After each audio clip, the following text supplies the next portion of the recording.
Apa kabar? Kembali berjumpa dengan aku. Semoga Anda semua tetap sehat selalu ya, kuat, semangat dan mendapat berkat. Sedikit kali ini ngeguar ciri kedatangan Khodam zodiak Aries. Jadi setiap zodiak itu sebenarnya ada khodam-khodamnya, pembantu-pembantunya yang memang mengurus zodiak tersebut gitu. Tentunya dari bangsa yang tak kasat mata, bangsa gaib maksudnya di sini ya. Setiap zodiak itu ada daripada 12 zodiak. Aries ada, Taurus ada, Gemini ada, Cancer ada, Leo ada, Virgo ada. Nah, hanya saja mungkin ada yang memahami, ada yang mengetahui, dan ada yang tidak mengetahui dan tidak memahami gitu ya. Sebagaimana hari-hari lahir gitu ya, hari-hari itu yang 7 ya, ada juga kan pembantu yang memang mengurus hari yang 7 tersebut. Begitu juga zodiak. Zodiak itu ya ibaratnya hitungan bulan ya, hitungan bulan. Misalkan zodiak Aries tanggal 21 Maret sampai 20 April. Nah, itu ada yang menjaganya di antara tanggal segitu tuh, dari bangsa gaib.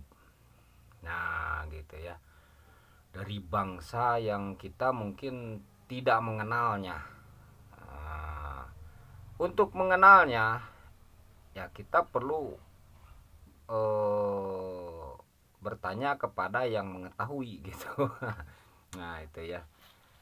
Jadi ada yang penjaganya. Jadi sebenarnya jangan khawatir, dan ada kunci-kuncinya untuk agar Hodam itu bisa bisa tunduk, bisa berkenalan kita dengan Hodam tersebut. Ada kunci-kuncinya. Nah, itu yang sulit, itu kunci-kunci itu pengamalannya, ada pengamalannya itu yang jarang orang mengetahuinya. Jadi ada amalannya untuk membuka kunci agar Hodam itu eh, mengenal kita, agar kita berkenalan dengan Hodam tersebut, dan kita Hodam tersebut bisa membantu lah, istilahnya bisa membantu ke zodiak Aries gitu. Nah, itu ya.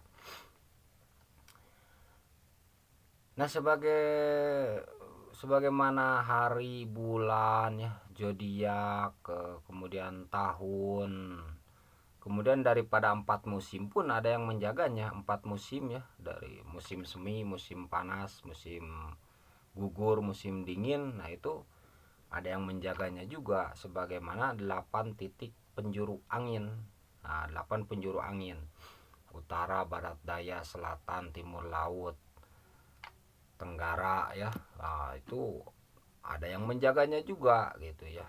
Ada yang menjaganya juga dari bangsa gaib yang tak kasat mata. Itu ada, misalkan barat ada yang menjaganya, namanya timur ada yang menjaganya, utara ada yang menjaganya, selatan ada yang menjaganya gitu.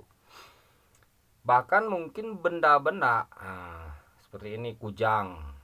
Nah, bisa jadi ini ada yang menjaganya masuk ke sini, atau mungkin diisilah Khodam.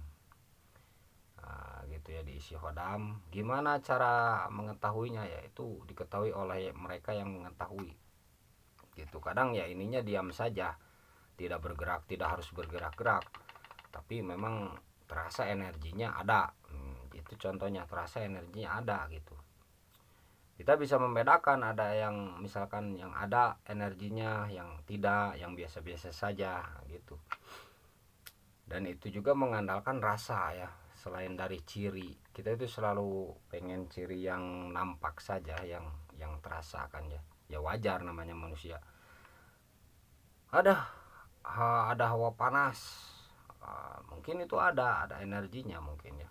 Entah Hodam, entah ada yang masuk dari makhluk gaib, entah apa. Kalau Hodam pastinya membantu. Tapi ada kala kemunculan ini nih. Nah, Hodam itu cirinya biasanya ada kalau misalkan ke diri kita itu, yang saya ketahui itu sesak napas. Nah, itu saking beratnya itu sesak ke kitanya. Nah, itu bisa jadi itu eh, ciri kedatangan khodam. Nah, itu ya sesak napas. Atau bisa melalui mimpi. Nah, bisa melalui mimpi. Atau bisa kalau kerasa katanya pengen ngerasain yang lahir ya. Kan kita nggak mau misalkan hanya dengan perasaan. Ya kalau terasa dengan yang lahir gitu nantinya kita ada sesak napas karena hawa panas, kan panas ya. Khodam itu panas. Sudah lumrah lah dipahami gitu ya. Ada yang dingin juga, ada misalkan yang menyapa kita khodam yang dingin jenisnya, ada yang panas juga gitu ya. Nah yang panas kalau kena kulit ya mungkin muncul nanti ada di kulit ya, yang lain-lain ke kulit kan gitu ya, yang disebut mungkin nantinya muncul penyakit kulit. Nah seperti itu ya. Ada pokoknya ada yang lain di kulit gitu. Kalau misalkan menuju ke napas ya nanti sesak napas biasanya ya. Itu sesak napas itu diantara ciri kedatangan khodam. Atau ketika kitanya nggak kuat ya pusing, sakit kepala dan lain sebagainya gitu ya. Nah itu bisa jadi begitu. Ke benda-benda pun ya bisa jadi itu, kalau bendanya diisi atau bendanya memang disukai sama bangsa yang gaib, bisa jadi yang gaib itu masuk ke situ, masuk misalkan ke batu, wah masuk ke sini. Nah, nanti ketika batu ini kita rasain ada khasiat ya mungkin di situ ada khodamnya mungkin ya, dan bermanfaat nanti di situ ada khodamnya mungkin. Nah begitu ya. Nah, seperti ini misalkan ya, misalkan masuk ke sini, yaitu kita saja yang merasakannya gitu, karena terkadang bersifat subjektif, terkadang juga bersifat objektif. Kalau subjektif hanya kita yang bisa merasakannya, kalau objektif ya yang lain juga bisa merasakannya gitu guys ya. Sehat selalu buat Aries.